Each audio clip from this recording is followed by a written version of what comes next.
Hi, and thanks for tuning in to Dirt Bike Magazine's Dual Sport video series. Today we have two of the most popular dual sport bikes on earth, the Honda CRF300L and the Kawasaki KLX300.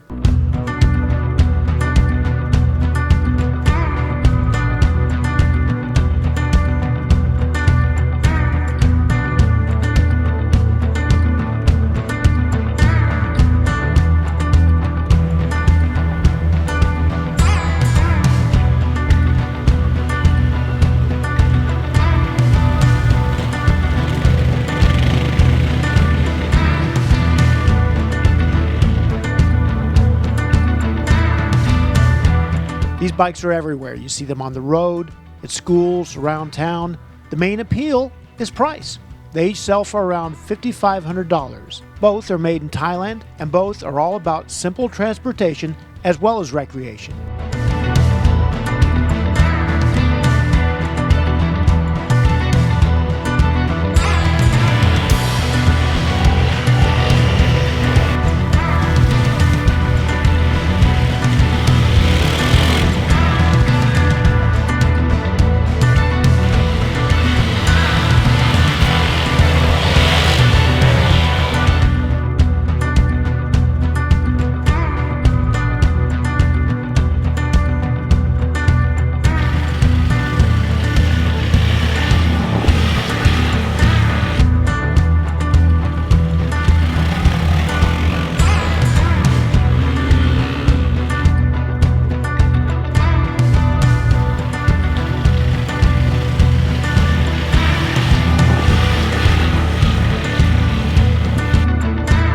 The Honda CRF300L first appeared as the CRF250L back in 2013. Then it got a major update in 2021. That's when the stroke was increased by 8 millimeters to arrive at 286 cc's.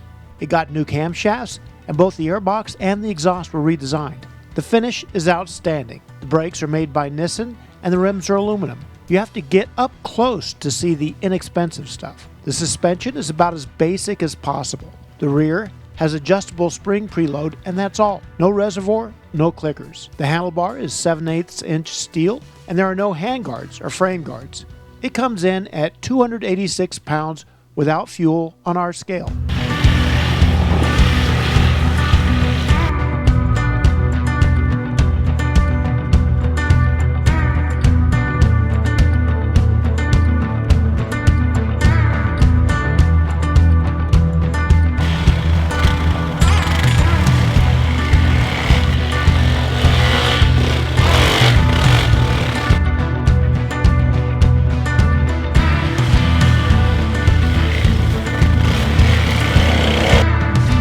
The Kawasaki KLX300 has a very different backstory. It's been blinking in and out of existence since 1994. In technology back then, it was miles ahead of the single overhead cam air-cooled 4 strokes of the day. The off-road version of the KLX lasted about 15 years. Most of that time it was a 300. The dual sport version of the KLX250 was introduced in 2006. It disappeared for a brief period and then showed up again with fuel injection. The version of the bike you see today came to life in 2021 when the displacement was up to 292 cc's. One area where Kawasaki splurged was in suspension. The fork has adjustable rebound damping, and the piggyback shock has adjustable preload, rebound, and compression damping. On our scale, the Kawasaki is 282 pounds without fuel.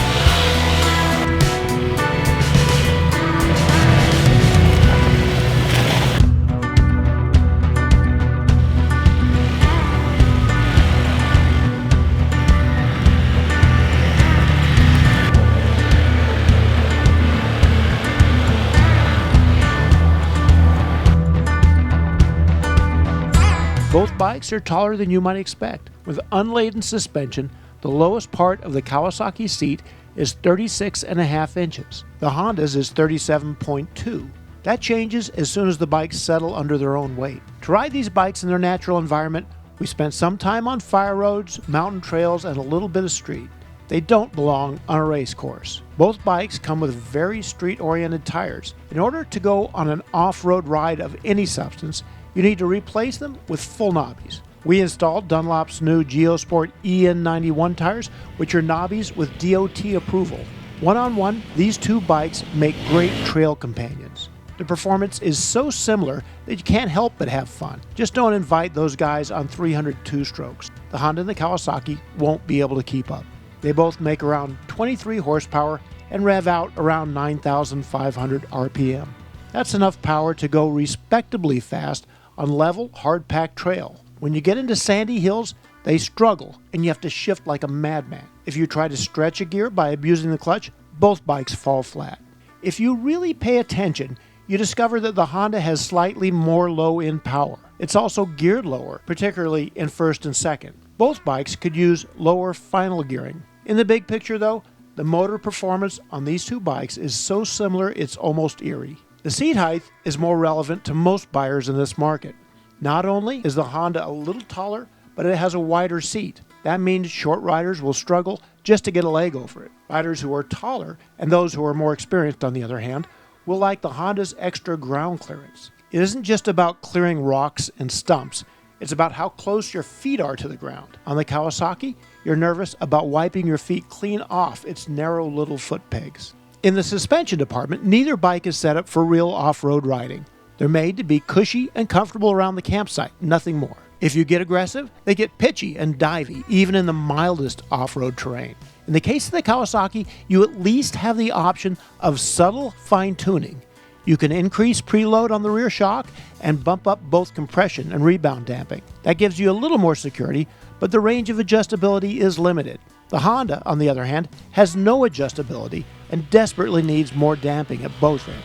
You can improve both bikes by spending money, but all the money in the world won't make them into race bikes. Our advice is to focus on what these bikes do well. They both start easily, run cleanly, and are virtually vibration-free. They both have excellent brakes, and the Honda is even available with anti-lock brakes for an additional $300 if you want it.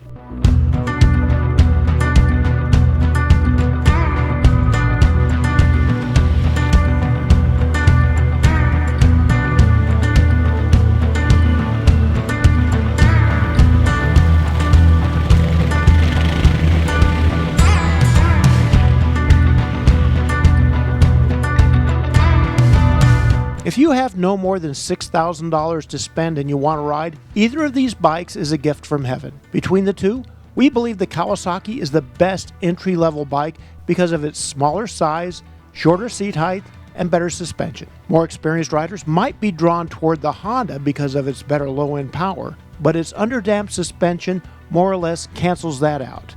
It's a close call in either case, and it underscores how closely Honda and Kawasaki were looking at each other when these bikes were developed. At the end of the day, the Honda and Kawasaki 300s are either stepping stones leading to more extensive investment in the motorcycle world, or a final destination for passive involvement. They play both roles well, and the motorcycle world needs them more than it needs any more $13,000 super dual sports.